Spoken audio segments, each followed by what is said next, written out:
And we begin the newscast with the big weather story we are tracking from India. Cyclone Fani has hit the Odisha coast. The whole process of landfall will be completed in 2 hours, according to the Met Department. The impact of the landfall process has already started, with Puri, which is in the direct line of the cyclone's path, experiencing heavy rainfall with wind speeds of over 175 kilometers per hour.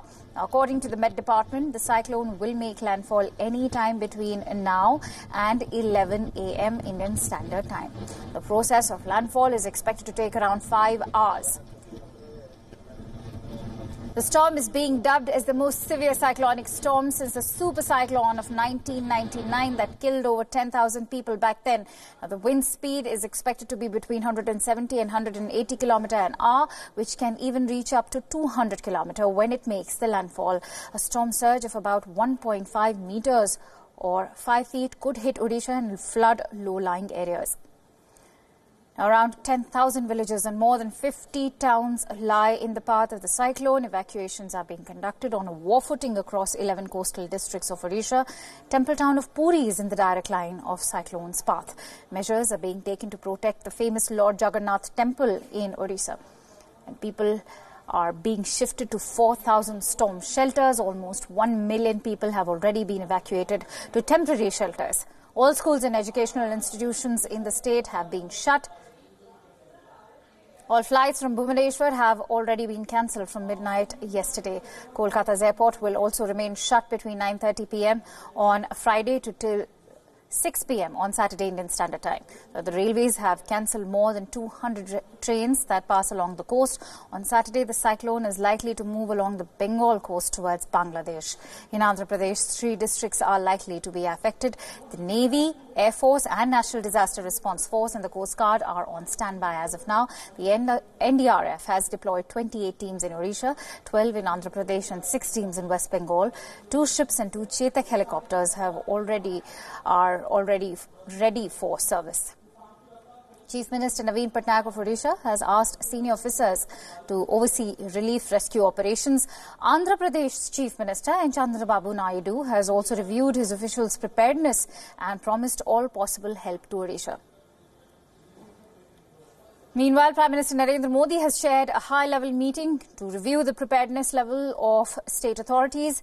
The meeting was attended by several other high-level officials. The Prime Minister was briefed on the likely path of the cyclone and the ongoing precautionary measures.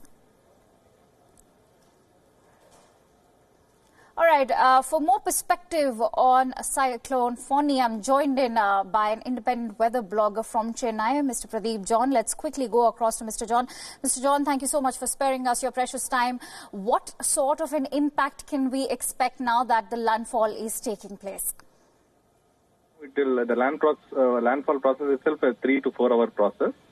So initially the winds will be from the northwest direction as the cyclone is an anticyclonic and it moves in anti-clockwise. So once the eye crosses, the winds will be the same places. People will think that the winds will stop for a moment. People should not come out, particularly around because it is crossing close to Puri. So once the northern portion, northern half of the eye crosses, winds will go from the opposite direction. So this is the most dangerous part because already the winds is, are almost reaching 200 kilometers and gust will be more. Right. So the second part is the opposite direction. So already the trees and other structures will be in a weakened state. So the winds, when it is blowing from the southern side, so the opposite direction, whatever is left over will be completely uprooted. So people should not come out assuming that it is very calm on other side because once the one half of the eye moves inland, the winds will start blowing from the other direction. This is a phenomenon in a cyclonic storm. Right. This is a phenomenon in itself, since we all are aware of the fact that this is being classified as an extremely severe cyclonic storm that's taking place after 2 decades. Also, Mr. John, the worry is not just the wind speed, which is gusting up to 200 kilometers, as you rightly pointed out. Should we also fear the fear of a tidal surge? Is that also predicted to go up to like 30 feet? most probably the tidal surge will happen in the northern side of the landfall because since it is an anti-clockwise direction, it's always a storm surge happen in the northern part of the cyclone landfall location. So depending upon the location where it is, whether the coastline is, if it is along the MSL, so automatically the storm surge water will come in. So in 1999 super cyclone, most of the deaths happened because of the storm surge, not the wind or other things. Right. The seawater, the stormwater surge entered more than 10 kilometers inland. So that kills in the cyclone. If you take most of the deadliest cyclones, the storm surge has in fact killed 70 to 80% of the people. So that is also should be taken care. And any people lying in the low-lying areas wherever it is very on par with the sea level, they should be all vacated and put in a cyclone inland in the cyclone shelters. Right, very rightly said. All the people need to be evacuated, and the evacuations have already taken place in Odisha, as we're being told. Also, Mr. John, which are the areas that are going to be highly impacted in Andhra Pradesh, West Bengal and in Odisha? In the case of Andhra Pradesh, I don't think there will be much impact except the north Srikakulam district. Right. In the case of Odisha, it is the Puri. I think it is making it's crossing the coast exactly close to very Puri or over Puri. So the eye of the storm is passing through the Puri itself, and then Cuttack will also be in part. So once it crosses the land, it weakens a bit. So it weakens into a very severe cyclonic storm, and then going inland, it will further weaken into a severe cyclonic storm. So when it crosses and moves into the West Bengal coast near Kharagpur or something, it will be a cyclonic storm. Maybe 100 kilometers winds will be witnessed there. So now I think the wind speed will be around 150, 180 to 200. And when it crosses and moves inland, it will weaken a bit into 150 to 170 kilometers. By the time it crosses the West Bengal, the Odisha border into West Bengal, we might see the 100 to 130 kilometers wind speed. So even if it's going inland, it is moving all the densely populated areas also. So Kharagpur, and then finally it will be a cyclonic storm when it is close to Calcutta also. So there also we might see the 90 to 110 kilometers of wind. So not so deadly as Puri region. But still there will be a significant rainfall which might happen because cyclonic storms are associated with a very high rainfall also.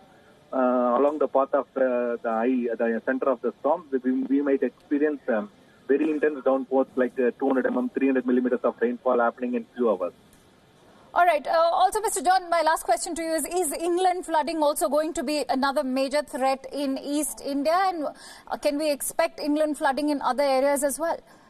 But if you take that, there is not much rains which have happened in the Odisha and other parts of the state wherever the cyclone is crossing. There may be some flash floods in where there are hilly areas or something like that. Other than that, it is a little bit moving very fast also. So we might see a very extreme rainfall in a restricted area close to the eye, the center of the storm. So it may not trigger very heavy rainfall widespread in a very widespread area. So 100 mm, 150 mm and all we can manage. So whenever the rainfall crosses 200 to 300 millimeters of rainfall in a hilly terrain or something like that, we might see very flash floods kind of thing. So we may not see a very extreme, very flash. The winds is the problem right now. So winds are close to 200 kilometers. The first one is the wind is the problem, and second is the storm surge. So the third criteria is only we should be worried about the flooding. All right. Also, Mr. John, how would you like to classify this storm? Because we believe this has also been an equivalent of a super typhoon in the Pacific, and the Met Department has classified it as an extremely severe cyclonic storm. How do you gauge the severity of it? Different regions have different kind of criteria. In the case of America, they follow the 1 minute average. In India, we follow the 3-minute wind average. All right. In the case of Japan, they follow the 10-minute average. So in the case of, you would have seen now U.S. authorities are all calling it as a super cyclone based on the 1 minute average.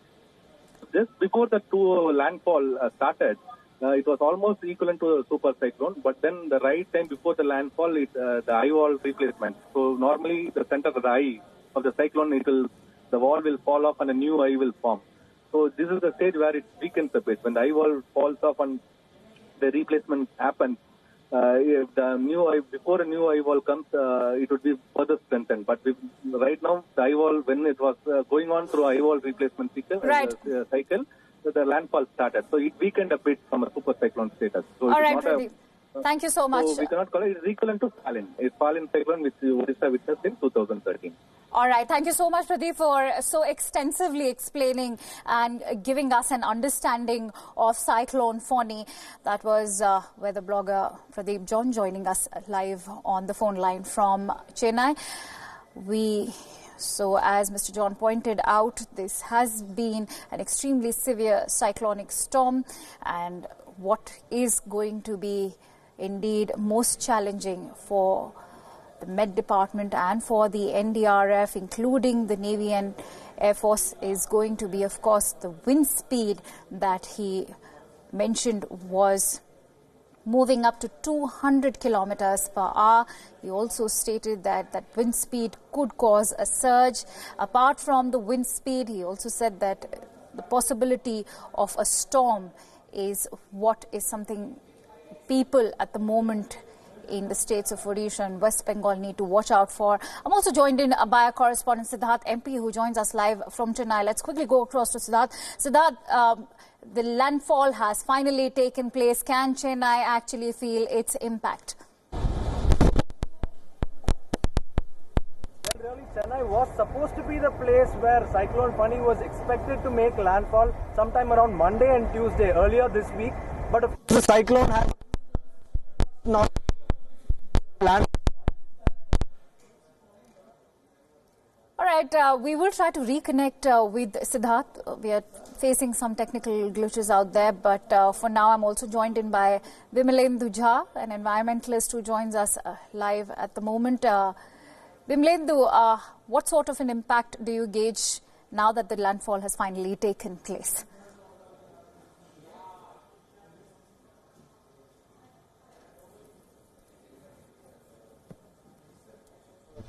All right, we will try to reconnect with Vimalendu over there. But this is the latest visuals that you can see on your screen. The landfall has already taken place.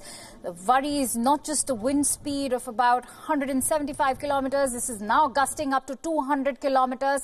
And these are the latest visuals that you can see coming in from Odisha. The landfall has taken place. Let's quickly go across to Siddharth. We've managed to reconnect with him. Siddharth, what is the latest you're picking on? As you were telling us that Chennai was expecting the landfall to have taken place by Monday or Tuesday, but it was fortunate enough to have bypassed Chennai, even though the city continues to scorch. Very much, but of course the impact in a way or two is felt in Chennai, because all through this week, except for today, Chennai has experienced extremely overcast skies. Although the sultry weather and the sweltering heat has persisted. Yesterday the temperature was around 40 degrees and so was it day before yesterday. So clearly the cyclone, which did not make landfall in Chennai, has sucked out the moisture from this region and has taken it towards the eye of the storm, which is of course moving near Orissa now, and that effectively has made sure that more winds from the northwest region flow in towards Chennai and north of Tamil Nadu, which makes this region almost much more hotter. And in the days to come and the weeks to come, Chennai is expected to experience much more hotter temperatures. And as far as the experience is concerned, at the coastal areas, very rough seas here. And for almost 5-6 days now, consecutively, the fishermen have not ventured out into the seas. And this is, of course, a direct impact of Cyclone Fani. Siddharth, you mentioned Chennai the coast. was issued a red alert last week. Siddharth, you just mentioned the coasts, and I was just about to come to that. How are the coastal guards and the NDRF in Chennai? Are they adequately prepared or not? Very much. When we spoke to the Coast Guard IG of the East region, who is based out of Chennai here, he said that there are about 4 teams stationed here of the Coast Guard in Chennai, ready and prepped to move anytime as and when the call comes. And also they have Dornier planes stationed here that have loaded onto them what they call the Gemini boats, which can be used to navigate in the flooded areas. Besides that, they also have 2 Coast Guard ships stationed and ready to move in Chennai. Besides which, they also have 2 Coast Guard ships in Visakhapatnam or Vizag in Andhra Pradesh. Right. And on top of that, they also have choppers was on wait at Visakhapatnam, and all these teams are coordinating with the Navy. They're working in tandem with the Navy, and it's not just the Navy, it's also the state disaster forces and also the NDRF that are working together with them. All right, there's some disturbance again with Siddharth's connection. Probably you could just blame it on the cyclone and those high wind speed. But Siddharth has been quick enough to point out that the cyclone has managed to suck up all the moisture from Chennai. And even though the landfall was expected to take place in Chennai on Tuesday, the cyclone managed to bypass sucking all the moisture from Chennai, and that is the reason why the city is experiencing such hot temperature. And as pointed out by Siddharth, in the coming days and weeks, Chennai is going to experience further heated temperatures. And what you can see are the latest visuals coming in of the NDRF team members from Odisha. As you can see, the landfall has now begun. And these are visuals coming in from Odisha, where you can see high wind speed of roughly 175 to 200 kilometers. This is also expected to create a tidal surge that some experts are predicting could go up to 30 feet high and could also submerge several coastal areas and various low-lying areas. I'm also joined in by Neha Sinha, an environmentalist. Neha, what sort of an impact do you gauge of the landfall now that it's finally taken place? I think the impact is going to be very severe, not just on the coastline, but on all the people who are in the process of being evacuated. Because while Odisha has had a lot of experience with cyclones and done very well, there still are a lot of people who live around that area, and it's not just the coastline. This is a cyclone that comes from the sea, so there is going to be a lot of storm surges and a lot of rainfall. So even away from the coastline, there may be a lot of impact in terms of very severe extreme storms. The other thing is that the government has recently changed the coastal rules and has allowed for construction near coastlines. I think Cyclone Fani and any other cyclone that may come in the future is a warning to really be living near the coast or constructing near the coast, because it's very difficult to deal with such kind of natural disasters when they do happen. Right. Neha, the Met Department has classified Cyclone Fani as an extremely severe cyclonic storm. It's also an equivalent of a super typhoon in the Pacific region. How do you gauge the severity of the storm? How would you explain it to us? Well, that is really a very extreme event, and this is the kind of event that climate change scientists have been telling us about. And as I said, Odisha has received many cyclones before, but this is not something that's going to stop. These kind of cyclonic surges happen in many places repeatedly. So, for example, Odisha is one of those places. The Philippines is another one of those places. So is Japan, and so are parts of the U.S. And this kind of thing is only going to increase with climate change. The classification of this storm is extremely high. It is an extremely dangerous storm. So the Odisha government has done well in evacuating people, though I'm sure they won't be able to completely contain the impacts of the storm. All right, Neha, thank you so much for bringing us your precious perspective here on WION. I'm also joined in by Vimlendu Jha, who's also an environmentalist. Mr. Jha, how do you view the impact of the landfall now that it's taken place? Do you also expect any inland flooding in East India? Indeed, yes. So, we are talking about the cause of this entire cyclone and also the impact of it. And impact on human life is one aspect, and of course a very, very important aspect, but the impact that it actually has on ecology.